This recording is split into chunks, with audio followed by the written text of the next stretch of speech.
Direktur Utama Mubarak Food, Sayyidil Akh Bapak Haji Muhammad Hilmi, Sarjana Ekonomi, bersama Yayang tercinta,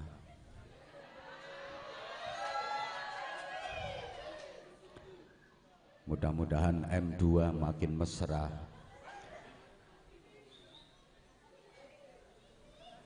Putra dan putri beliau bersama keluarga besar semuanya yang kita hormati, para owner, para direksi, serta seluruh mitra kerja yang berbahagia.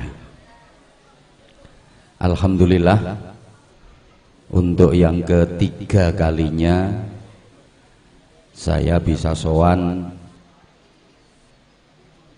di majelis yang luar biasa ini. Mudah-mudahan tidak membosankan. Saya senang Mubarak Food makin berkembang, makin maslahah, makin manfaah. Apalagi sore ini mitra kerjanya kelihatan cerah-cerah, wajah-wajah penuh harapan. Artinya harapan gaji naik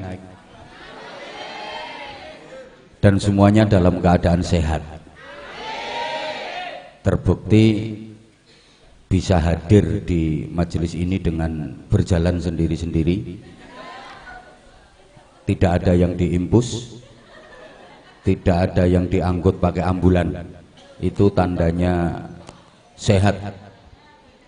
Lebih istimewa lagi, sehatnya disertai dengan afiat, maka biasa diistilahkan sehat wal afiat.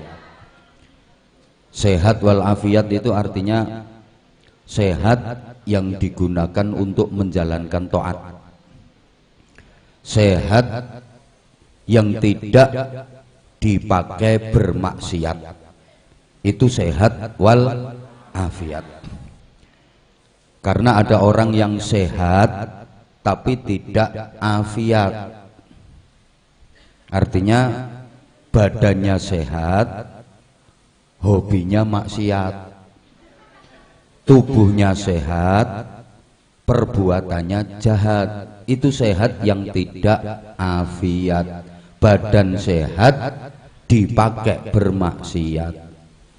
Karena memang setahu saya 99,9% para pelaku maksiat itu adalah orang-orang yang badannya sehat. Betul? Yang suka ngomeli suami ketika uang belanja kurang, itu kebanyakan ibu-ibu yang badannya sakit apa sehat?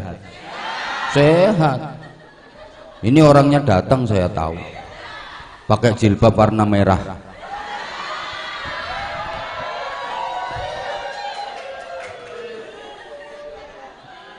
Orang-orang yang berbuat jahat, orang-orang yang berbuat maksiat, itu kebanyakan ya orang-orang yang badannya sehat.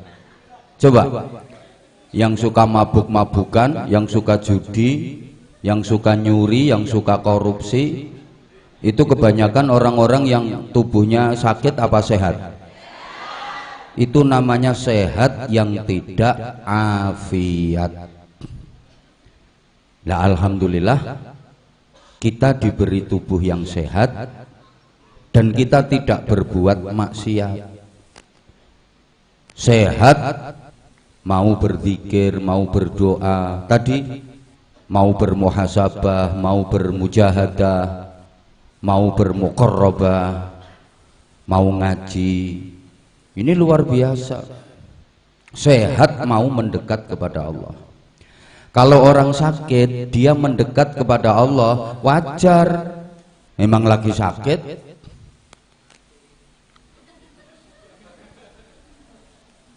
Biasanya gak tahu zikir, Begitu sakit, Allah, ya Allah, astagfirullah, subhanallah, subhanallah.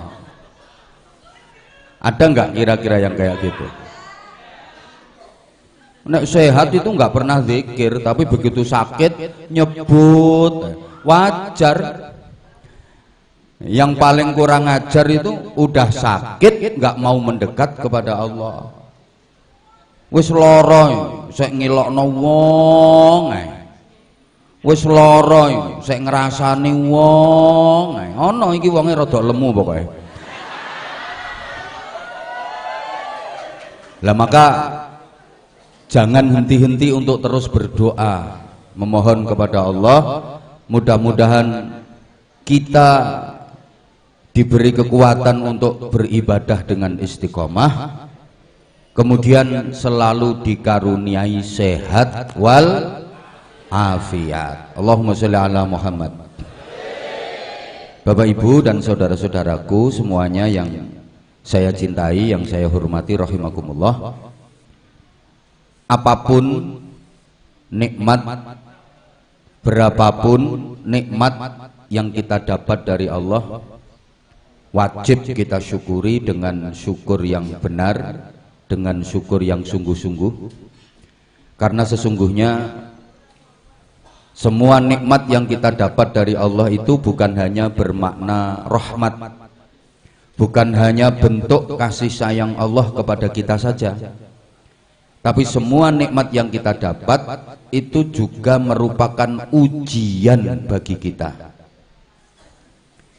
Kita diberi nikmat itu sesungguhnya bukan hanya disayangi sama Allah, tapi sekaligus kita juga diuji oleh Allah. Makanya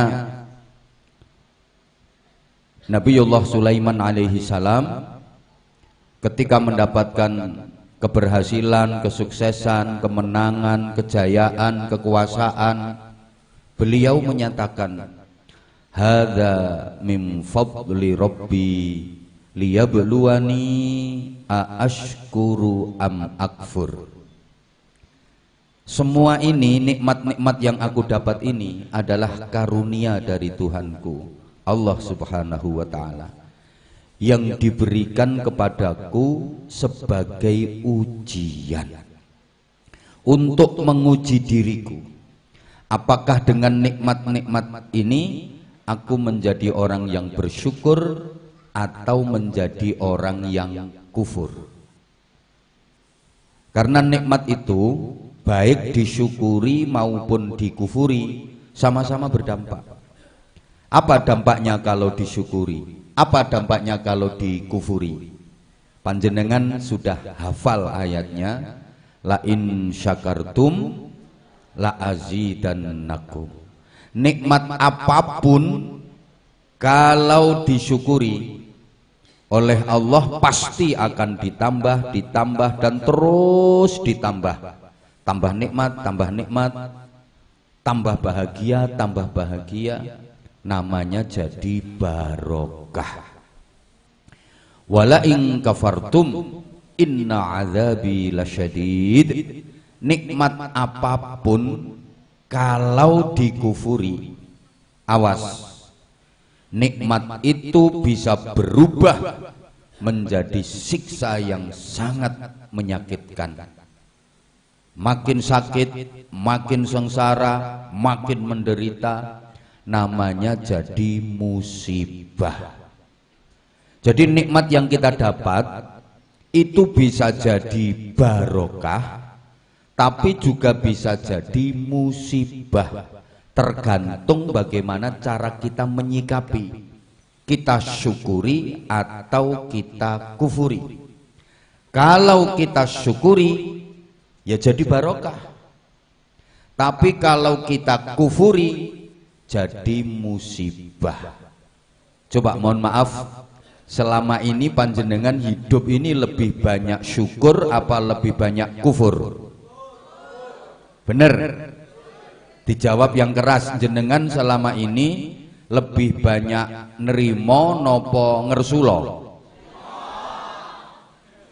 Nikmat itu disikapi dengan nambahi taat nopo nambahi sambat. Coba gaji yang jenengan dapat selama ini menurut jenengan sudah cukup atau masih kurang? Kurang piro ngomong sing cetha. Lah itu namanya syukur apa kufur? Alhamdulillah mulai waras. Nah, maka jangan salahkan siapa-siapa kalau hidup panjenengan tidak bahagia. Jangan salahkan siapa-siapa kalau hidup panjenengan tidak barokah. Faktor utamanya adalah kurang pandai bersyukur. Padahal kita semua pengen bahagia, betul? Siapa sih yang pengen menderita? Nggak ada. Orang hidup pengen sengsara, nggak ada. Semua kita pengen bahagia. Dan bahagia itu wajib hukumnya. Manusia hidup di dunia ini wajib bahagia. Susah itu dosa. Allah yang menyatakan la takhaf wa la tahzan. Jangan takut, jangan sedih. Hidup di dunia kok sedih terus, susah terus, dosa. Apalagi susah masalah rezeki. Mohon maaf, panjenengan khawatir besok nggak bisa makan, itu dosa besar. Itu sama dengan melecehkan Allah, meremehkan dan menghina Allah. Allah itu menjamin rezeki seluruh makhluknya. Lah kok panjenengan khawatir besok nggak makan, panjenengan kok khawatir besok nggak dapat rezeki, dosa besar itu. Keboy lo gak sekolah ya lemu-lemu. Lo ada orang takut besok nggak makan. Aduh, aku sekarang nggak punya duit, besok aku makan apa? Itu dosa besar. Kenapa? Meragukan Allah. Allah itu menjamin rezeki seluruh makhluknya.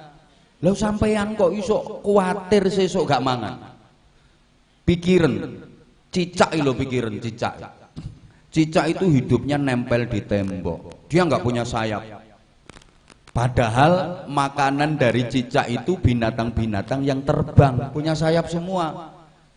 Tapi nggak pernah kedengaran ada cicak kena busung lapar. Nah kalau dipikir kan nggak nalar. Wong cicak itu uripe nempel nang tembok, dia nggak punya sayap, dia nggak bisa terbang. Padahal makanan sehari-harinya cicak itu binatang-binatang yang terbang. Tapi cukup dijamin sama Allah. Kenapa? Karena cicak nggak pernah protes. Ya Allah, engkau pasti salah desain ya Allah. Makananku itu binatang yang semuanya bisa terbang. Kenapa aku nggak kau kasih sayap? Cicak nggak pernah protes. Maka hidup ini nggak boleh takut, hidup ini nggak boleh cemas, nggak boleh khawatir, nggak boleh sedih, nggak boleh susah. Wajib bahagia. Saking wajibnya bahagia, setiap azan dikumandangkan itu ada seruan dan ajakan untuk bahagia. Hayya 'alal falah, ayo bahagia. Ten gene daerah sampean nek azan nggih tasik ndamel hayya 'alal falah. Oh mbok menawa apa-apa regane mundak terus azannya diganti. Itu kan ajakan untuk mbok gak nyaut tok. Ajakan untuk bahagia. Orang hidup ini harus bahagia, nggak boleh susah. Panjenengan kalau pengen bahagia ya harus ikhtiar, harus usaha. Jangan berdiam diri, berpangku tangan. Ojo meneng wae pengen bahagia kudu usaha. Kenapa harus usaha? Apakah Allah nggak bisa bikin orang bahagia tanpa usaha? Bisa. Allah bisa saja bikin manusia bahagia tanpa harus berusaha. Tapi Allah tetap memerintahkan kita untuk berusaha. Kenapa? agar kebahagiaan yang kita dapat lebih sempurna. Usaha itu kan menyempurnakan kebahagiaan. Setelah usaha keras, capek, dapat hasil, nikmat, bahagia. Nah kalau orang itu nggak usaha, nggak capek-capek, tahu-tahu dapat hasil, nggak begitu nikmat. Modelmu kok koyo gak percaya ngono diomongi. Sampean nih loh, tiap hari kerja, berangkat pagi, pulang sore, capek. Tanggal muda dapat gaji, nikmat gitu rasanya. Loh itu jauh lebih nikmat daripada panjenengan itu nggak ngapa-ngapain, tahu-tahu dikasih duit sama orang. Loh. Sampean ki misale wis gak usah ngopo-ngopo, moro-moro langsung nompo duit, gak nikmat. Ya gak percaya anjane mental melarat ngono nek diomong. Nikmat itu kalau sampean habis bercapek-capek ndak karo-karuan baru dapat duit. Saya loh misalnya datang ke sini nggak ngapa-ngapain, terus sama Pak Haji Hilmi tahu-tahu dikasih duit 3 tas, nggak nikmat. Makanya saya ya ceramah dulu. Ayo coba sampean pilih mana? Nggak usah ngapa-ngapain, langsung punya anak. Sama ngapa-ngapain dulu baru punya anak, pilih mana? Ayo pilih ngapa-ngapain dulu, yang enak itu ngapa-ngapainnya.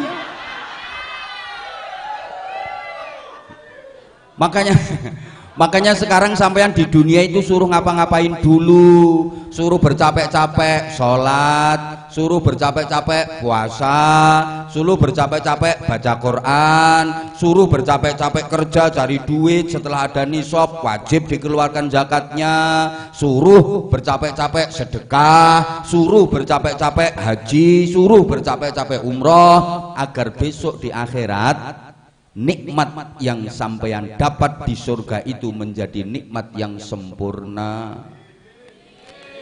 Amin opo potongamu. Allahumma sholli ala Muhammad. Nah, Bapak Ibu jamaah yang saya hormati rahimakumullah. Hidup yang bahagia, bahagia itu nikmat. Ya bahagia itu nikmat, ini namanya barokah. Sehingga bukan tanpa alasan kenapa perusahaan ini dinamakan Mubarak, yang diberkahi. Siapapun yang ada kaitannya dengan perusahaan ini, insya Allah dibarokahi semua. Nah, barokah itu bahagia, bahagia itu nikmat. Nikmat tuh ya. Ingat, nikmat itu enggak harus enak. Itu beda. Nikmat itu subjektif, kalau enak itu objektif. Iki sing mburi iki mesti gak paham, mesti gak paham. Izin saya perjelas Pak Haji Hilmi, soalnya yang dihadapi orang-orang yang IQ-nya agak rendah. Lho sampean kene IQ-nya tinggi wis dadi direktur sampean. Wong pangkatmu wis tak unggahno dadi mitra kerja.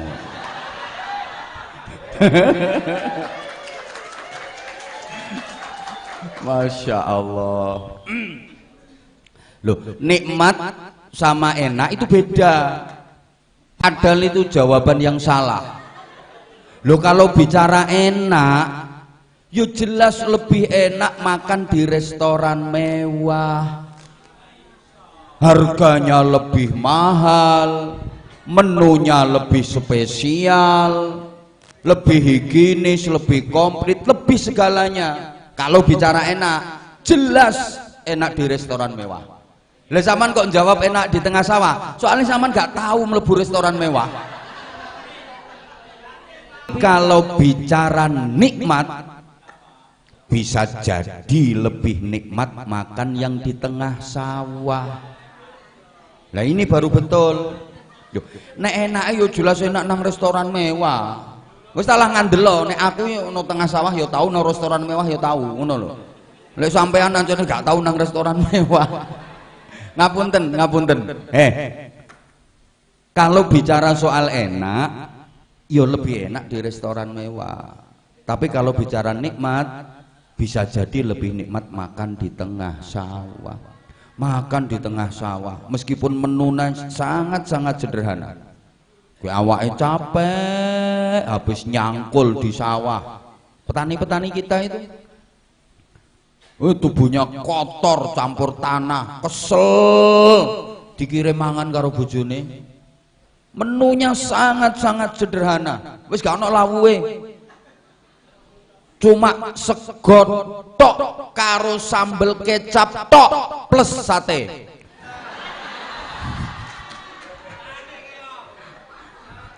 Ya wes, hanya nasi sama sambel tok ini. Nikmate masya Allah. Lah gak mikir utang, padahal cuma nasi sama sambel, iso entek-entekan. Turah sambele tambah segone, turah segone tambah sambele, turah sambele tambah segone. Nikmat, segone isek, sambel entek, ciduk ke linet teko ngisor. Campur uget-uget ini nikmate gak karuan. Loh bener loh, ini kalau bicara nikmat. Lo makan di restoran mewah kalau pikiran nggak tenang, coba menu lengkap, spesial, mahal, baru dapat 2 sendok, dilek, sendokan ketiga, keselek. Masalahnya sepele, cuma denger ada orang batuk. Lah sing watukku suarane persis wong sing diutangi. Ya jadi ndak nikmat. Paham? Lagi tak kasih pertanyaan, kalau yang ini pasti bisa jawab. Tidur di spring bed sama tidur di pring kriet, ayo enak mana? Nah bisa jawab saya ini. Kalau bicara enak jelas lebih enak di spring bed, mentul-mentul, mendut-mendut. Tapi bicara nikmat, boleh jadi lebih nikmat yang tidur di pring kriet, walaupun pring kriet teko galar iki lho, pakune pating serongat, geger kecantol paku. Tapi begitu lelap tidurnya, mimpinya rekreasi. Nah, mimpi berangkat umroh, naik pesawat, mimpi di Mekah, di Madinah. Nikmat tuh, pancene potonganmu ya mau iso ngipi ngono iku tok. Loh, tapi kan nikmat tidurnya. Betul. Lah tidurnya di spring bed yang mahal, mentul-mentul, mendut-mendut, ruangan ber-AC. Ngipine dibereki gendruwo. Mimpi kecelakaan, mimpi kebakaran. Yo enggak nikmat. Makanya nikmat itu enggak harus enak. Nikmat itu kadang-kadang sakit. Nikmat itu kadang-kadang capek. Nikmat itu kadang-kadang sengsara. Makanya dulu ada film judulnya Sengsara Membawa Nikmat. Duh, gak percaya. Coba ibu-ibunya, ibu-ibu yang bapak-bapak diem. Dicubit itu sakit apa sakit, Bu? Yang kenceng dong sayang. Dicubit itu sakit apa sakit? Sakit. Tapi kalau yang nyubit orang yang dicintai, ya sakit tapi terasa nikmat. Sakitnya sakit tapi terasa nikmat. Contoh, kamu dicubit sama aku.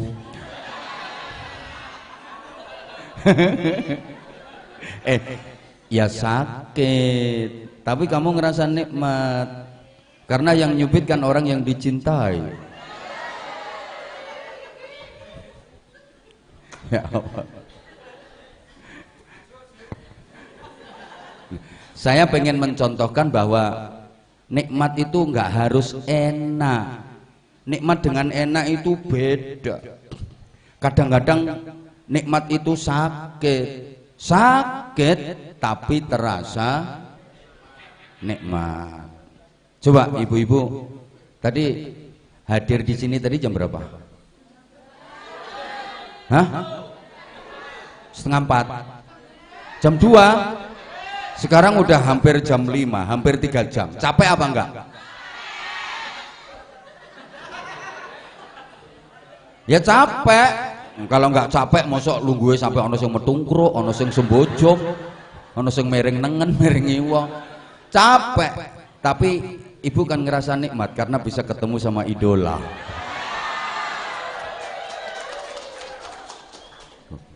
Saya kalau ditanya, tadi Pak Haji Hilmi juga sempat cerita, di tengah-tengah kesibukan, di tengah-tengah padatnya jadwal, ini saya alhamdulillah tahadus bin ni'mah baru datang dari ibadah haji. Kemarin tanggal 17 saya datangnya, tanggal 20 udah ngaji, sekarang ngaji, jadi hampir tiap hari saya aktivitasnya itu.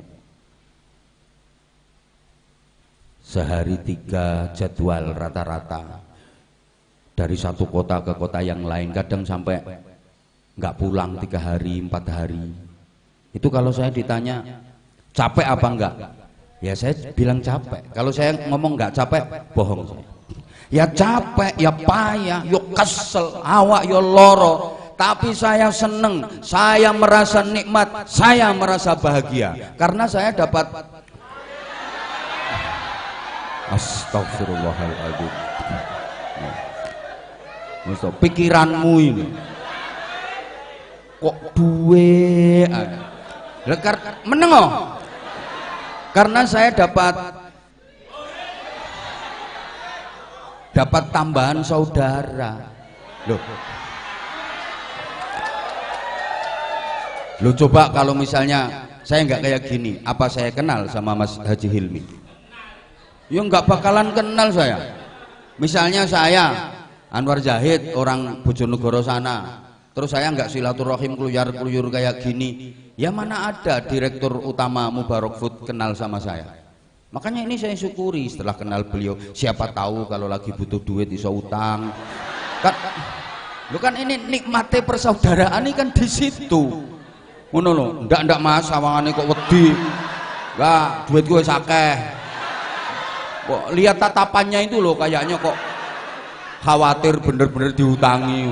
Ndak, kalau butuh tambahan modal bilang. Loh, ini nikmatnya persaudaraan itu loh yang saya maksud. Jadi sekali lagi nikmat itu kadang-kadang sakit, tapi nikmat. Ibu, sorry, hamil itu sakit apa sakit Bu? Ya sakit, kamu tahu sakit, denger udah tahu sakit berat payah, bahannya ditambahi ya isian. Orang hamil itu ya payah, ya menderita, ya sakit. Tapi kalau yang dikandung itu adalah anak dari suami yang dicintai, nikmat. Sakit tapi terasa nikmat. Meskipun bayinya nendang perut, dayal tengah malam itu, suami tidur dibangunin kok. Yang. Ya, bangun ya, bangun. Tang itu ya, kilo proyek garapan sampean ya, polae.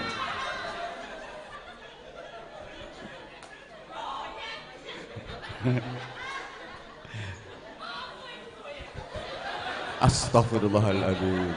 Lha wong pimpinan proyeke nang kono sik takon, "Apa iku proyek?" jare. Ndekne pimpinan proyeke kok.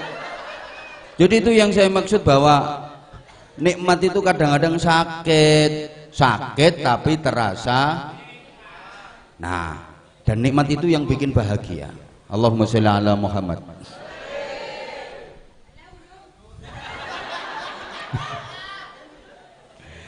Nah, sampean supaya lebih nikmat dan lebih berkah, banyak-banyak bersyukur. Nah, hari ini kita diajak direktur utama untuk memperbanyak syukur tadi loh. Apalagi mau memasuki tahun baru 1437 Hijriah. 47 Hijriah.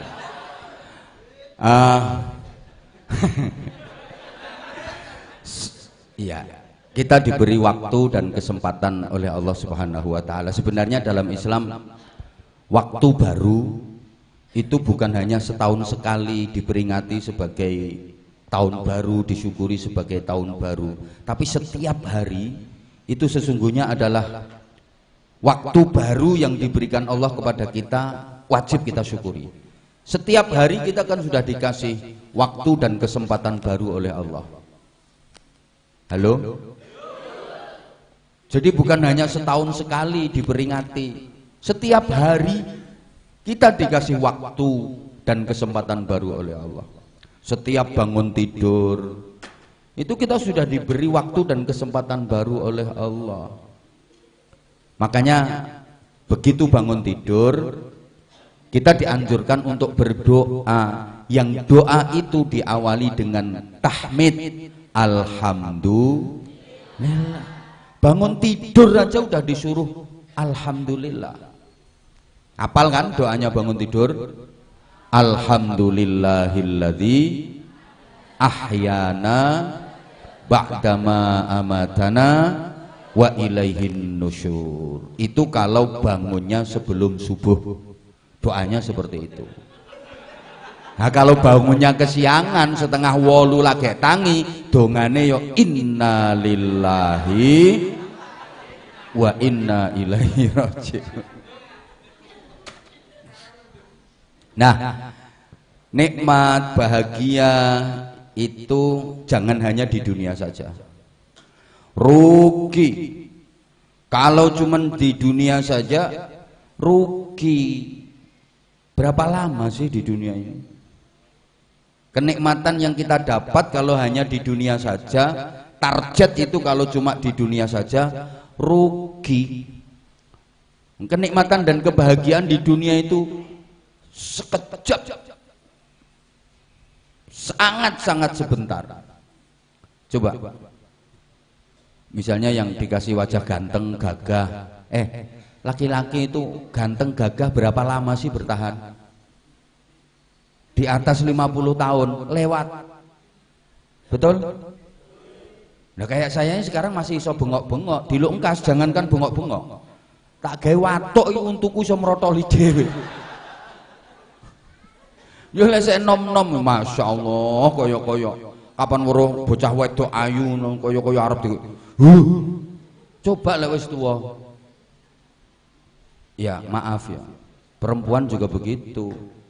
Kecantikan, berapa lama sih bertahan cantiknya perempuan? Ya perempuan itu umur 15 sampai 30 tahun itu ibarat bola ya, kayak yang dipakai main sepak bola itu.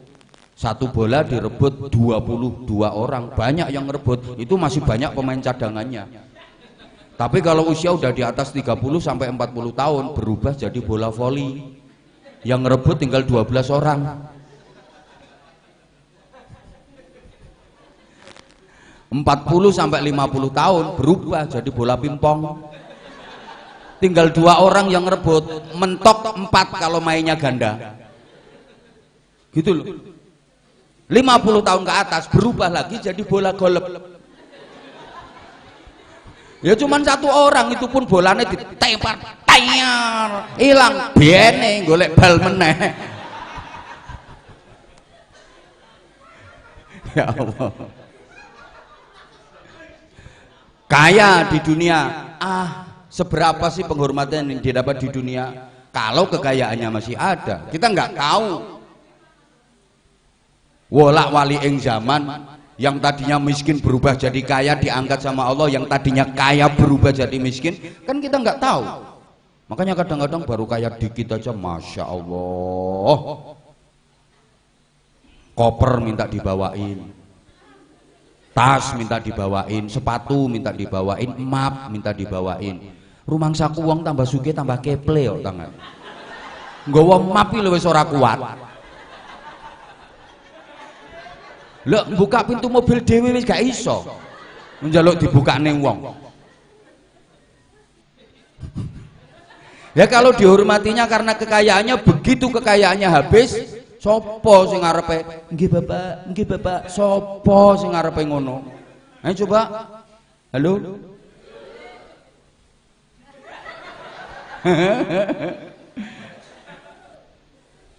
Makanya kita diajari doa yang orang sering sebut sebagai doa sapu jagat. Rabbana atina fid dunya hasanah wa fil akhirati hasanah wa qina adzabannar. Ya Allah, berikanlah kepadaku kebaikan di dunia. Ya Allah, berikanlah kepadaku kebaikan di akhirat. Ya Allah, selamatkanlah aku dari azab neraka. Atau bisa juga diartikan, ya Allah, berikanlah kepadaku di dunia ini kebaikan, yang dengan kebaikan itu aku bisa meraih kebaikan akhirat, dan dengan kebaikan itu aku terselamatkan dari siksa neraka. Doa ini pelajaran yang sangat luar biasa. Pertama, dalam berdoa kita itu disuruh untuk memohon agar diberikan kebaikan. Berdoa kepada Allah itu tidak usah minta yang aneh-aneh, minta diberi kebaikan. Jangan minta apa yang kita inginkan. Lah umumnya kita itu salah. Kita minta ke Allah itu sesuai dengan keinginan kita. Seringkali kita dalam berdoa meminta kepada Allah itu apa yang kita inginkan, padahal ini kurang tepat. Yang tepat, minta kebaikan. Jangan minta apa yang kita inginkan, karena begini ya, apa yang kita inginkan kita mintakan kepada Allah, bisa jadi dikasih sama Allah, tapi itu enggak menjadi kebaikan. Kalau sampean berdoa meminta apa yang sampean inginkan, mungkin dikasih sama Allah, tapi setelah sampean dapatkan nggak jadi kebaikan. Lain dengan ketika sampean berdoa minta kebaikan, dikasih apapun jadi kebaikan, dikasih berapapun jadi kebaikan. Faham? Ya Allah, koyoknya kok gak dong ngono diomong. Lah kita kan enggak, kita berdoa itu sering mengatur Allah, malah Allah yang kita atur. Kok kaya gak mudeng ya modelnya. Seringnya dalam berdoa itu sampean kan malah, ya Allah aku minta ini, ya Allah aku minta gini, ya Allah aku minta gini. Kan itu terkesan sampean yang ngatur Allah. Wes ngene ae gampangane ngene ae. Ngene ae. Sampean kan sering berdoa meminta kepada Allah agar jadi orang yang kaya, banyak duitnya, nggih. Ketara wajahmu wajah ngempet.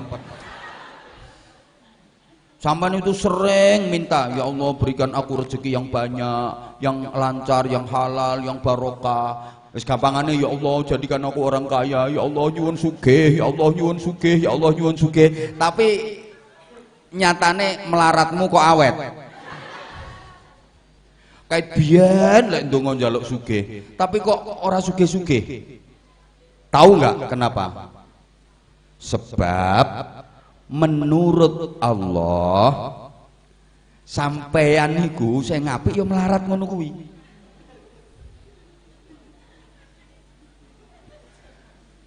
Menurut Allah yang terbaik bagi sampeyan itu enggak kaya. Soalnya sampean ki lek digawe sugih bahaya. Keberkan donya tambah pilek sampean. Wes sampean digawe ngono kuwi wae nasibe, uripmu ya wis model ngono kuwi wae. Kebutuhanmu dicukupi. Sampean ki nek sugih bahaya, wong sampean durung sugih wis kaya ngono gayane. Aku ora iso mbayangke kok umpama sampean ki sugihne kaya Mas Haji Hilmi. Aku ora iso mbayangke. Lah Mas Haji Hilmi ki digawe sugih, ya mergo tawaduknya tetep, bijaksana kepada anak buah, perhatian kepada mitra kerja, seneng sedekah, seneng membantu. Allah percaya. Lah potonganmu kuwi umpama kok duitmu akeh, kuwi ra mulih-mulih teko ajep.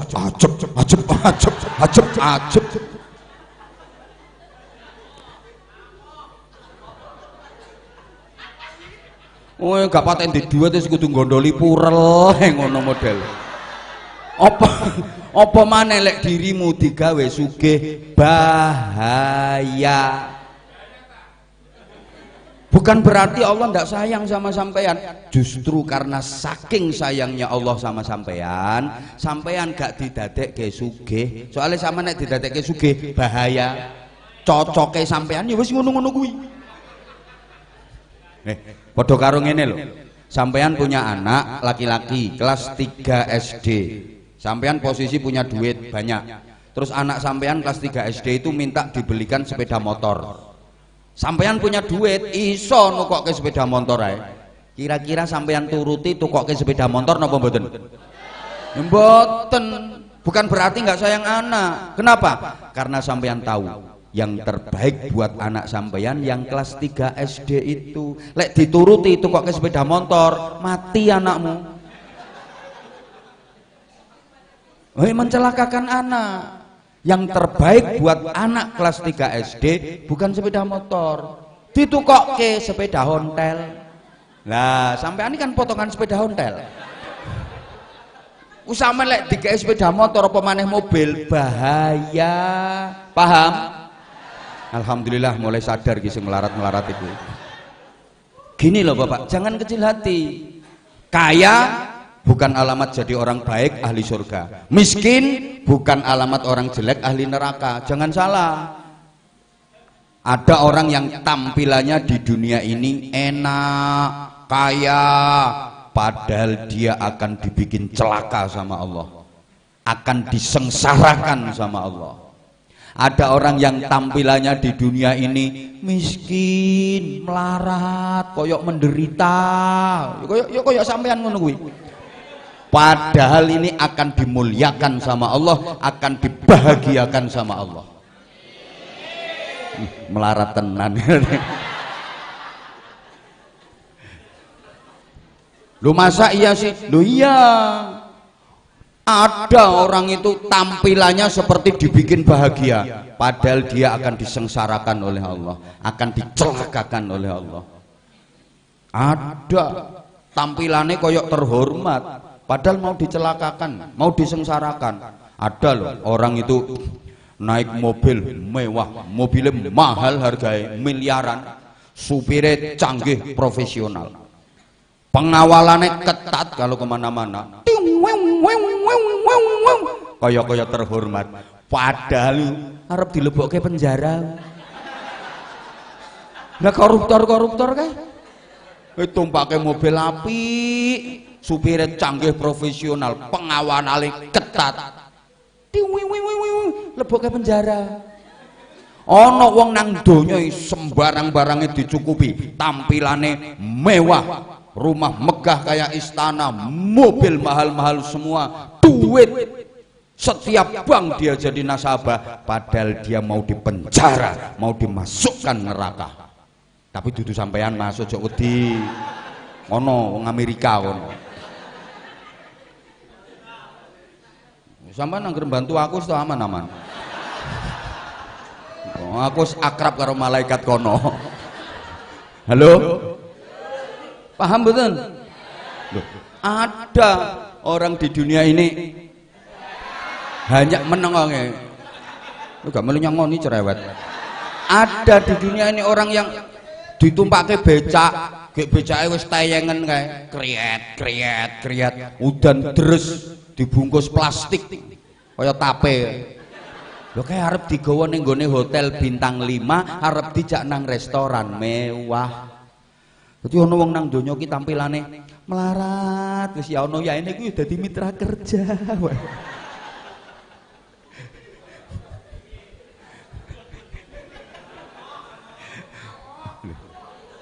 Kowe arep digawa nang nggone hotel bintang 5 swarga, arep digawa nang nggone restoran mewah swarga, kowe arep dibahagiake kuwi.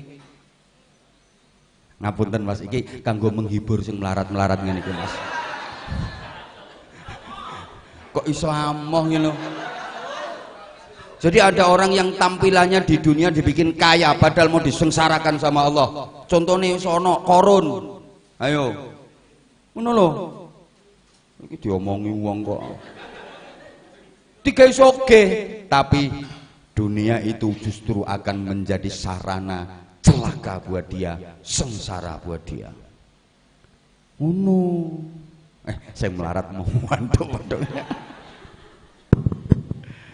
Dua. Ya, jadi sekali lagi tadi pertama, kalau berdoa kepada Allah itu minta apa? Minta kebaikan. Apapun udah kasih yang terbaik. Wis minta kebaikan. Ditempatkan di posisi apapun jadi kebaikan.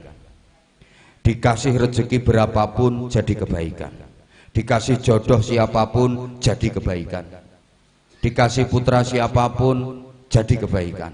Pokoknya semuanya jadi kebaikan. Keren. Berdoa itu seperti itu. Nggak usah aneh-aneh.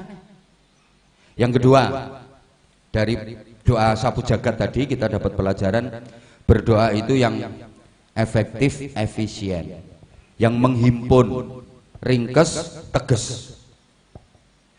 Halo? Singkat, padat. Kayak tadi loh. Ya Allah, berikanlah aku di dunia ini kebaikan. Apa itu? Semua yang urusan dunia, semua kepentingan dunia aku minta kebaikan. Apa? Semuanya minta kebaikan. Kan tercakup semua. Ya Allah, berikan kepadaku di akhirat nanti kebaikan. Apa itu? Semua yang berhubungan dengan akhirat aku minta kebaikan. Ya Allah, selamatkan aku dari siksa neraka. Selesai, masuk surga. Top toh? Ya kayak doa itu loh. Allahumma inna nas'aluka min khairi ma sa'alaka minhu abduka wa habibuka nabika sayyidina Muhammadun sallallahu alaihi wasallam. Ya Allah, aku minta kepadamu apa-apa yang diminta oleh kekasihmu, oleh nabimu Muhammad sallallahu alaihi wasallam. Rasulullah minta apa kepadamu? Ya Allah, aku juga minta. Pokoknya Kanjeng Nabi nyuwun napa, kula nggih nyuwun. Napa mawon sing disuwun Kanjeng Nabi, kula nggih. Top iki donga iki. Wa na'udzubika min syarri ma sta'adzaka minhu abduka nabiyuka habibuka sayyidina Muhammadun sallallahu alaihi wasallam. Aku mohon perlindungan kepadamu ya Allah dari apa saja yang dimohonkan perlindungan oleh Nabi Muhammad sallallahu alaihi wasallam. Nabi Kanjeng Nabi nyuwun pangreksa saking napa dhateng panjenengan, kula nggih. Tapi ya ojo ringkes-ringkes banget, lek kebangetan ringkesnya sampai gak kena difahami. Keringkesen. Pokoke syukur ngatong ndonga ringkes banget. Ya Allah, Engkau tahu yang ku mau. Amin. Ku yo bener, Allah tahu yang kau mau, tapi yo maksudnya piye ngono ku yo sebutke kok. Wis pokoke ya Allah, Engkau tahu yang ku mau. Kacau itu jenenge. Ini namanya adab dalam berdoa. Terus tapi yo juga jangan terlalu detail. Ndonga terlalu detail, terkesan mendikte Allah. Allah kok didikte? Ya yang belum punya istri misalnya, ya Allah, minta istri ya Allah. Perempuan ya. Yang cantik ya Allah. Yang putih. Yang langsing, jangan gembrot. Yang tinggi. Yang anaknya orang kaya. Yang warisannya banyak. Ukuran BH-nya nomor 58 ya Allah.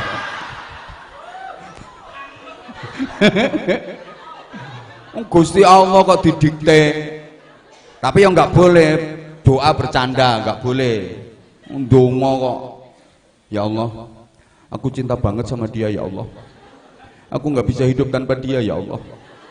Kalau memang dia jodohku, deketin ya Allah. Kalau dia bukan jodohku, jodohin dong. Kok iso?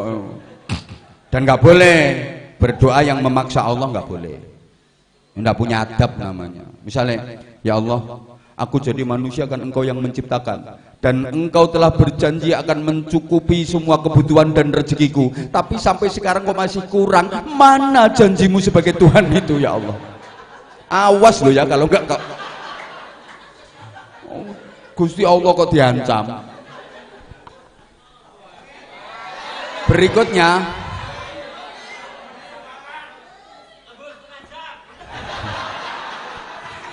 izin Mbak Haji, ini mitra kerjanya minta lembur. Ya udah, pokoknya mulai jam 5 lewat 8 menit dihitung lembur. Ya beda hitungannya. Jam kerja sama lembur itu kan ya beda hitungannya. Kayak kemarin mau lebaran kan lembur sampean. Makanya biasanya ada THR, soalnya ono lemburan. Allahumma sholli ala Muhammad. Nah, berikutnya pelajaran yang kita dapat apa? Masa depan kita itu ada dua. Ada masa depan fid dunya, ada masa depan fil akhirah. Nah, pokoknya orang kalau udah memasuki tahun baru, ini betul refleksi muhasabah tadi. Bertambahnya usia berarti umur kita berkurang, berarti jarak dengan finish kehidupan semakin dekat. Hidupmu ini kan akan sampai pada garis finish. Inna lillahi. Loh, jangan berpikir aku syekh nom. Mati itu nggak kenal usia. Syarat mati nggak harus tua. Aku sehat toh. Syarat mati nggak harus sakit toh. Ada nggak orang yang mati mendadak? Nggak sakit, nggak apa, segar bugar tiba-tiba mati mendadak. Apa ada apa enggak? Ada. Ini orang yang nggak dengerin ceramah saya ini kayaknya mau mati mendadak ya. Wedi wonge.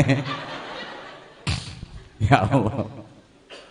Ya Allah, ya Allah. Ya. Makanya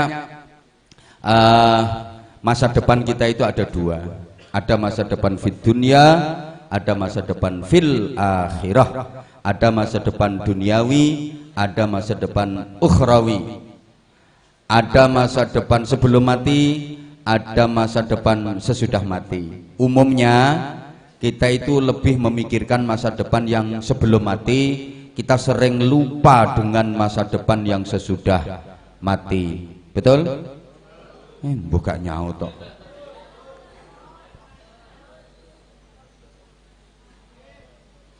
Woi, masa depan sebelum mati itu masa depan di dunia. Masa depan sesudah mati itu masa depan di akhirat. Lah umumnya kita itu lebih memilih dan mementingkan dunia daripada akhirat. Makanya kita disindir sama Allah, bal tu'sirunal hayatat dunia. Dan bahkan rata-rata manusia itu lebih memilih dunia. Mereka pada lupa wal akhiratu khairu wa abqa. Akhirat itu lebih baik, akhirat itu lebih kekal. Bukti bahwa manusia lebih memilih dunia ketimbang akhirat. Bapak Ibu, saya sering bikin contoh gini. Saya sering gambarkan gini. Dunia itu simbolnya pahala.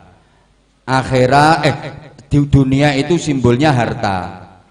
Akhirat itu simbolnya pahala. Coba kalau disuruh milih salah satu, jujur, sampean lebih pilih pahala apa lebih pilih harta?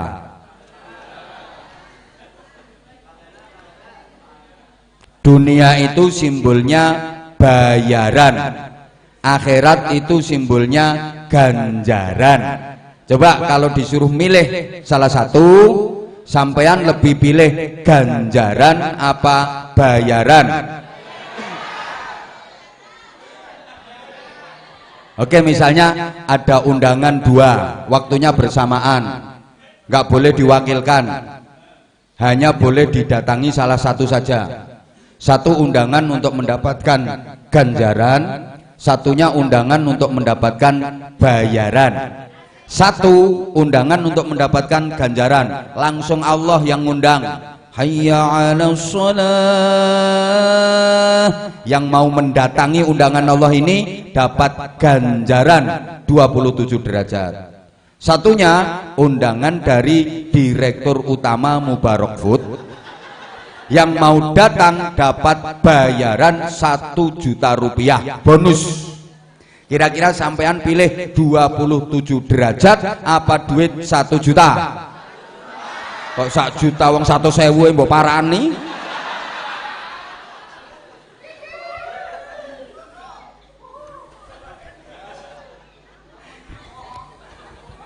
Loh, memang itulah kita. Halo?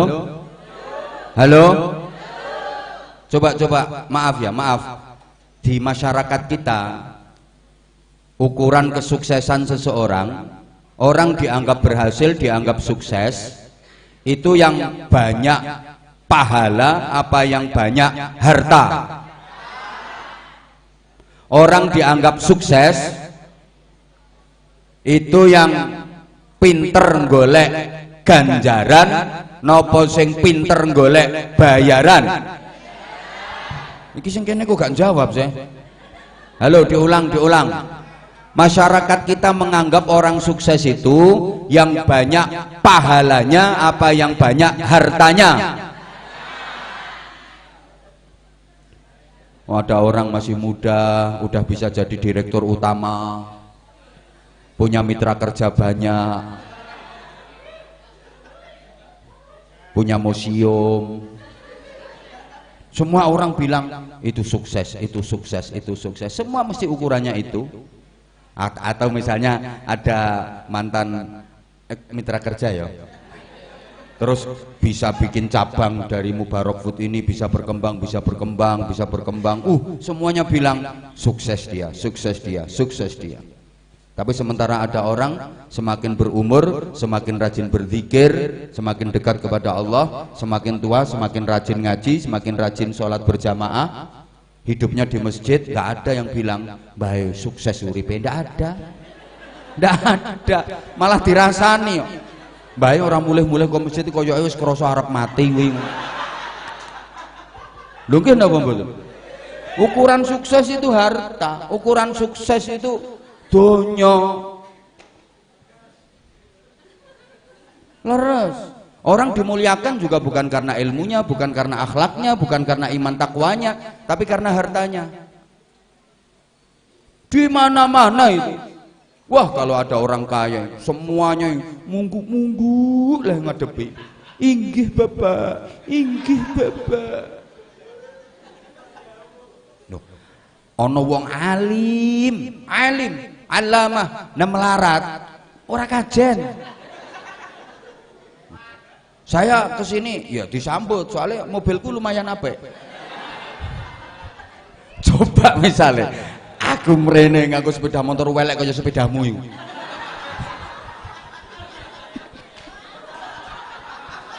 Coba kata orang ngiro anak buah masih ilmiah nyambut aku monggo yai ora ngiro kerendi mesti ngono. Loh ini aku sing kepengin ngerubah, tapi angele Masya Allah. Orang dihargai, orang dihormati bukan karena ilmunya, bukan karena akhlaknya, bukan karena iman takwanya, tapi karena hartanya. Maaf. Lah ini kita coba sampean kalau misalnya planning ya, mau bangun rumah, pengen punya rumah yang bagus, rumah yang layak huni, itu yang sampean rencanakan bangun rumah yang akan sampean tinggali selamanya atau rumah yang akan sampean tinggalkan selamanya? Yo gak nyaut, Masya Allah, jantenan. Ayu oon. Sampean misalnya duwe rencana arep bangun omah iki lho, sing sampean rencanakno kuwi omah sing arep sampean tinggali selamanya atau rumah yang arep sampean tinggalkan selamanya? Sampean nek duwe rencana arep bangun omah, kuwi sing sampean rencanakno ki arep bangun rumah surga apa rumah dunia? Lah ngono kuwi wong jujur seneng aku. Ya rata-rata yang aku mau bangun rumah, gak mungkin yang di planning kok rumah surga. Aku duwe rencana pengen ngapiki omah, pengen bagusi omah. Ora mungkin sing dimaksudi kok omahe ning swarga, ora. Omah donya, padahal rumah dunia itu rumah yang akan ditinggalkan selamanya. Kalau udah ditinggalkan, nggak ada guna, nggak ada manfaat. Sebagus apapun, seindah apapun, semewah apapun, semegah apapun, rumah dunia itu pasti akan ditinggalkan selamanya. Ngono lek bangun sampai miliaran, padahal itu akan ditinggalkan selamanya. Betul? Udah mati wes, gak katut, cendelo sitok lho gak katut. Boleh cara kene ana pesen nak sok lek buke mati ya kulkase katutke ya nak ya. Buke iku ora iso ngombe nek ora banyu adem ya nak ya. Itu biayanya sampai miliaran, padahal itu akan ditinggalkan selamanya. Kalau udah ditinggalkan nggak ada manfaatnya, nggak ada gunanya, gak ketepaan, malah jadi rebutan anak-anaknya, Betul? Lah ngono leh bangun kok sampai direwangi gadekke surat tanah. Leh utang-utang bangun kepengin bangun omah direwangi utang-utang gak karu-karuan. Itu bangun rumah yang akan ditinggalkan selamanya. Sementara rumah yang akan ditinggali selama-lamanya, rumah yang di surga gak direncanake.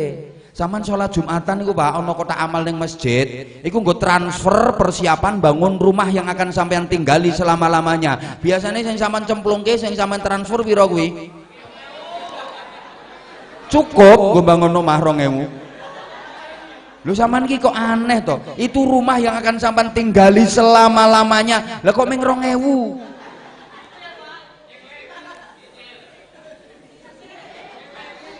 Nyelengi 2000 nganti 7 turunan ya ora mengadeg omahmu. Coba rumah yang akan ditinggali selama-lamanya 2000. Sementara yang akan ditinggalkan selamanya 200 juta, 300 juta. Oleh karena itu para edan-edan sekalian yang saya hormati. Loh. Waraskah kita? Yo edan ku jenenge. Lek pancene waras, kalau bener-bener waras harusnya konsentrasi, fokus dan prioritasnya adalah kepada sesuatu yang akan menjadi milik kita selamanya. Wong waras ini akan menjadi milikku selamanya, bener-bener milikku. Lah kalau hanya sementara ngapain? Wih wong waras dan emosi, asli emosi aku. Ora emosi piye ngadepi wong edan samene akeh. Yo tenan ki aku emosi ki. Soale sing tak depi wong edan kabeh. Duh. Lah kalau kita waras kan harusnya coba dipikir, rumah dunia itu sebagus apapun itu sifatnya hanya rumah dinas. Boleh ditempati selama masih menjabat. Ya kayak pejabat-pejabat itu kan punya rumah dinas. Boleh ditempati kalau masih menjabat. Begitu purna jabatannya, pensiun, rumah dinas harus ditinggalkan saat itu juga, tanpa toleransi. Nggak boleh nawar, ganti orang lain. Maju tak antemi. Emosi tenan aku. Loh. Ya rumah dinas ya begitu, boleh kok ditempati, bukan nggak boleh. Silahkan. Selama masih punya jabatan. Begitu jabatan purna, tinggalkan. Harus ditinggalkan, nggak ada toleransi, ganti orang lain. Rumahmu yang di dunia ini sebagus apapun, semewah apapun, itu rumah dinas. Boleh kau tinggali, boleh kau tempati, selama kau masih punya jabatan sebagai khalifah fil ardi. Artinya kamu masih hidup, itu kamu masih menjabat. Begitu jabatanmu purna, innalillahi wa inna ilaihi rajiun, hari itu juga rumah harus kau tinggalkan tanpa toleransi, kecuali nek matimu bengi. Entuk nginep kowe. Tapi ora entuk suwe-suwe. Suwengi ngono wae nginepe. Rungokne kudu klambi ireng kuwi rungokke kuwi. Weh, klambi ireng kuwi lho, ketoke kuwi. Meh pensiun kuwi. Ha kuwi rambute wis putih ngono. Ayo. Amo ya bene. Kecuali yen matimu bengi. Kuwi entuk nginep oleh dispensasi, entuk nginep tapi nggak lama-lama, semalam aja. Besok langsung diterbangkan dengan penerbangan paling canggih di dunia ini. Satu-satunya penerbangan yang nggak pernah delay, nggak peduli cuaca buruk, berangkat bendoso air.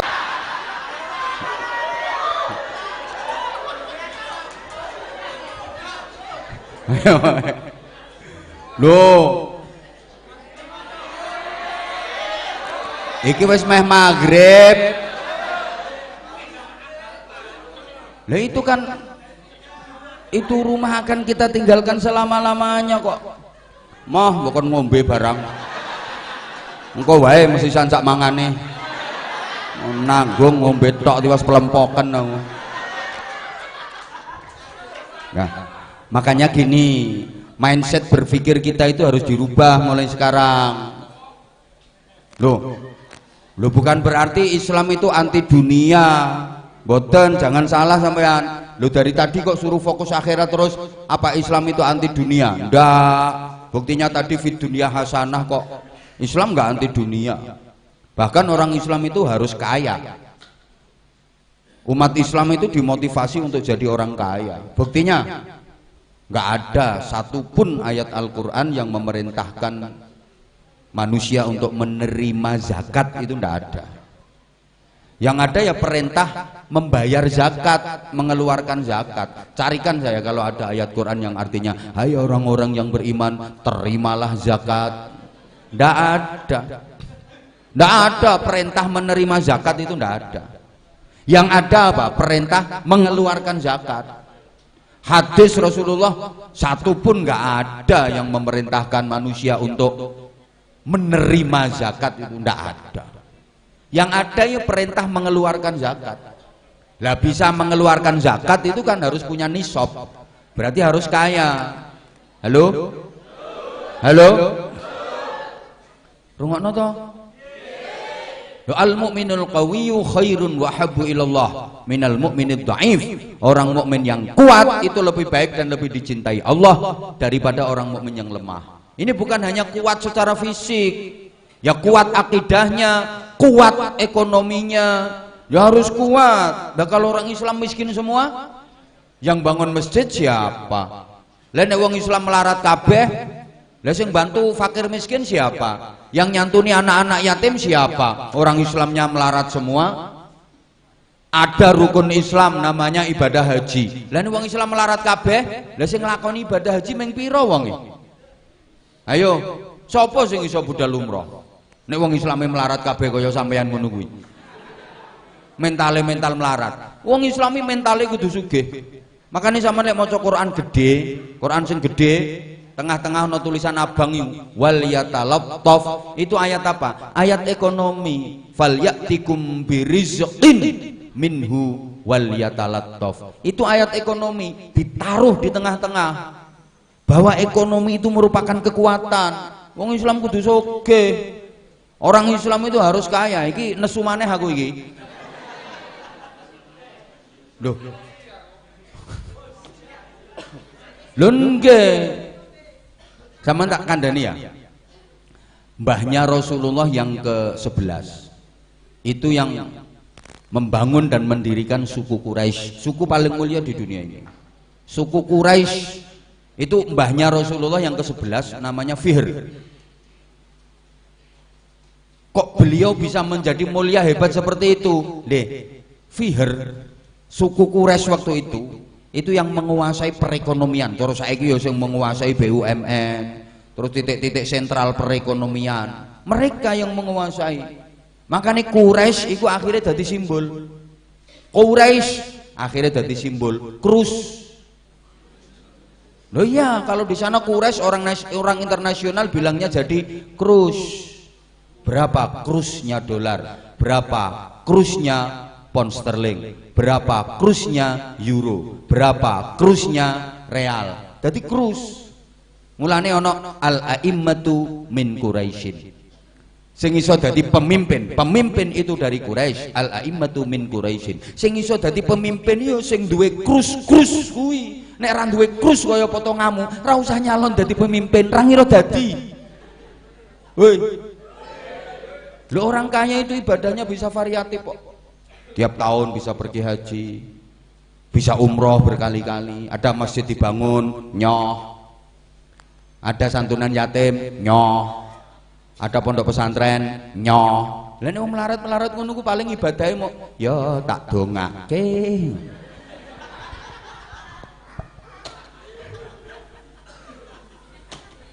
Lu bukan berarti orang Islam nggak boleh kaya, harus kaya. Tapi jangan salah mentasarufkan kekayaan itu. Fid dunya hasanah itu untuk meraih prioritas, wa fil akhirati hasanah. Maka harus adil dalam menyikapi dunia ini tujuan antara, akhiratlah tujuan utama. Tujuan utamanya akhirat, dunia ini tujuan antara. Maka pedomannya, waktunya sayang udah habis, insya Allah ini di undangan keempat nanti. Yang penting cocok berangkat. Ya nek gak cocok ya gak mungkin diundang sampai 3 kali, gak mungkin. Sekali ae wis gak cocok, gak pas, gak cocok, gak pas. Ngono gak mungkin diundang maneh. Ping 3 ya jelas cocok. Gak cocok ya wis golek perusahaan liyane ngopo bingung. Wong perusahaan akeh yo. Enggak diundang ning Mubarak Food yo golek undangan liyane. Nah, jarno wong kate mati ae kok wis. Wis sak muni-munine wis gak apa-apa. Wis jarke wae. Wis delok rambutnya wis putih. Wis kan wis harus meninggalkan dunia hitam kan. Wis ket mau leh ngece aku nesu. Emosi. Yo pancene aku lek ngadepi wong edan yo emosi aku. Ngono wis. Karowan padha edane ngono lho. Wis, aku siap kok gak diundang meneh nang kene ora apa-apa. Ora apa-apa, ora apa-apa. Ya ngono golek perusahaan liyane.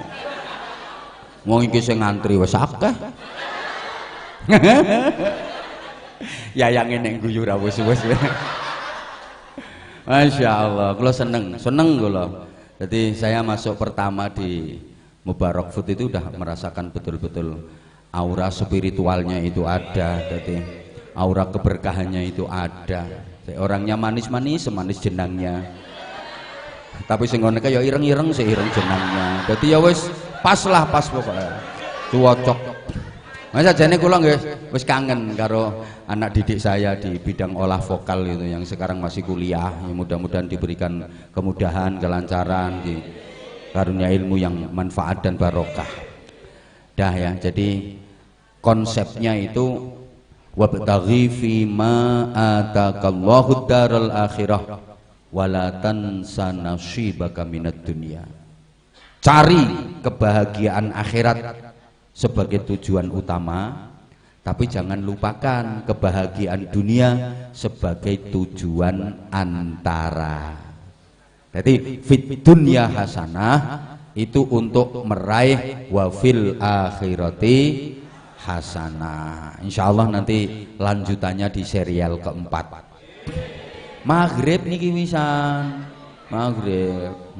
Matur suwun. Ya Allah, setidaknya kerinduanku pada dirimu sudah terobati hari ini. Masya Allah, seneng banget, seneng. Jadi suasana kekeluargaan itu betul-betul kental di Mubarak Food ini. Tepuk tangan untuk Mubarak Food, luar biasa. Jadi saya yakin Mas Haji Hilmi dan garwanipun menika leh nganggep panjenengan itu udah merupakan bagian dari keluarga beliau. Saya yakin jadi dari kebersamaan luar biasa, masya Allah. Seneng. Andaikan saya jadi mitra kerja di sini, pantesnya aku bagian apa pantesnya? Apa? Bubur. Matur suwun. Ya aku bubur. Tukang ngejur dirimu. Oh iso dikongkon bagian bubur lho. Matur suwun. Mas Haji menawi kekurangan mandor saya siap. Mandor ae aku. Mandor. Maka sing tak awasi nomor 1 klambi ireng kae.